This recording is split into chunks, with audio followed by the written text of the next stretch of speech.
साथियों, जिस प्रकार अंधकार में पौधे नहीं बढ़ते हैं, उसी प्रकार अंधकार में कोई भी मनुष्य स्वस्थ नहीं रह सकता। आज हम इसी विषय पर आपके साथ वार्ता करेंगे। हेलन केलर ने कहा है, भय हमारी आध्यात्मिक, चारित्रिक तथा शारीरिक दुर्बलता की स्थिति है। यह आत्मा, मन या शरीर की हार है। भय का अर्थ है इच्छा के अनुसार कार्य करने की असमर्थता। भय के दुष्प्रभाव से मन की भांति ही शरीर के अंग पहले अस्थायी और फिर स्थायी रूप से अकर्मण्य हो जाते हैं। पहले मन निष्क्रिय होता है, फिर मस्तिष्क। जब हम भय से ग्रस्त होते हैं, तब हम उसे अपने ऊपर अधिकार करने देते हैं। भय के पास अपनी तो कोई शक्ति होती नहीं है। हम अपने पास से उसे शक्ति प्रदान करते हैं। हमारी इसी शक्ति से वह हमें दबोच लेता है। प्रकृति का यह नियम है कि जिस वस्तु से हम भय खाते हैं, वह स्वयं हमारी ओर बढ़ती है। प्रत्येक विचार से एक तरंग पैदा होती है। जब कोई सामने आकर भय, निराशा या आशंका की बातें करता है, तो वह आपके मन में भी भय, निराशा, आशंका की भावना, तरंगों को उत्पन्न करता है। अब यह आपके अपने बस में है कि आप अपनी निर्भयता, आशा और उमंगों के प्रहार द्वारा उसकी तरंगों के प्रभाव को कम कर दें। जिस प्रकार अंधेरे में पौधे नहीं बढ़ते, उसी प्रकार अंधेरे में कोई भी मनुष्य स्वस्थ नहीं रह सकता।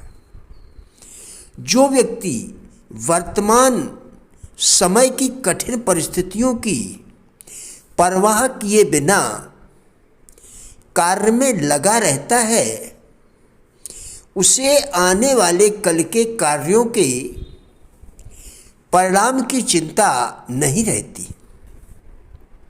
निश्चित मानिए, सफलता ऐसे व्यक्तियों के कदम चूमती है।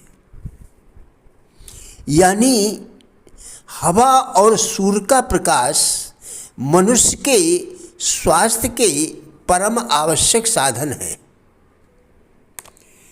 ये सब प्राणियों को सर्वत्र और बिना मूल्य के उपलब्ध है। इस विषय में वाल्ट हिटमैन ने एक स्थान पर लिखा है कि 12 वर्ष पूर्व मैं कामडेन में मृत्यु की इच्छा लेकर आया था, किंतु प्रतिदिन ज्यों-ज्यों मैं गांवों की ओर जाता और खुली धूप का सेवन करता, त्यों-त्यों मेरे स्वास्थ्य सुधरता गया, त्यों-त्यों मेरा स्वास्थ्य सुधरता गया। प्रकृति ने मेरा स्वास्थ्य वापस लौटा दिया। रोगियों के विषय में मेरे अनुभवों का सुनिश्चित परिणाम यही है कि स्वच्छ वायु के अतिरिक्त यदि कोई अन्य वस्तु उनके लिए सर्वाधिक उपयोगी और हितकारी है, तो वह है धूप, तथा कोई वस्तु सर्वाधिक अहितकारी है, तो वह है अंधकार। केवल प्रकाश ही नहीं, अपितु धूप की भी रोगी के लिए परम आवश्यकता होती है।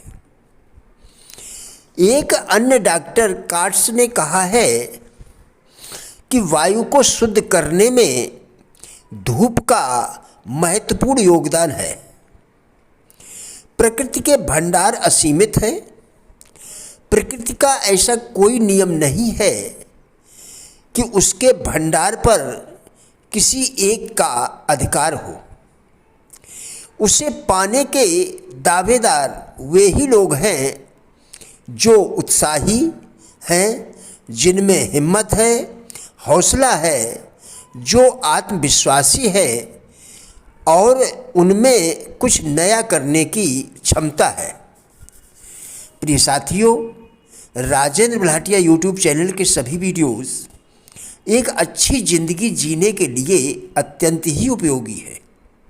हमारा विश्वास है कि इस चैनल के सभी वीडियोस आपको ज़रूर अच्छे लगेंगे। कृपया चैनल को सब्सक्राइब करें, जिससे इसी प्रकार के और भी वीडियोस आप लगातार देखकर अपने विचारों में परिवर्तन कर सकें। वीडियोस को लाइक एवं शेयर करके हमारे फेसबुक पेज गुड लाइफ को भी फॉलो करें, जिसका लिंक डिस्क्रिप्शन में दिया गया है। कृपया हमारा भी उत्साह बढ़ाएं। धन्यवाद।